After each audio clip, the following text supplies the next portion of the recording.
So yan, good evening mga idol. Andito ngayon tayo dito sa bahay. Pinuntahan ako ni Sir Quezon D.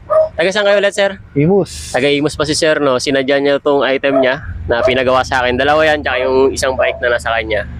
So, ayun sir. So, dito sir, pakilala mo na kayo, sir. Ayun, I'm Quezon D. Ito, nagpagawa kay Sir Oliver ng mini bike and parang mini horse to na Oo, wooden. Aba. Ayun, sobrang solid, ang ganda. Talagang sulit. Yeah, so, Then ang bilis kausap ni Sir Oliver. Sobrang ang bilis, kahit anong approach mo sa kanya, kahit busy, nag-reply talaga. ayan sir. Tapos yung page nyo, sir, pwede nyo i-endorse po dyan. Ayun, pagka kailangan nyo rin ng mga kiddie shoot sa mga anak nyo, search nyo lang, Tiny Giggles by Art Studio. Yun.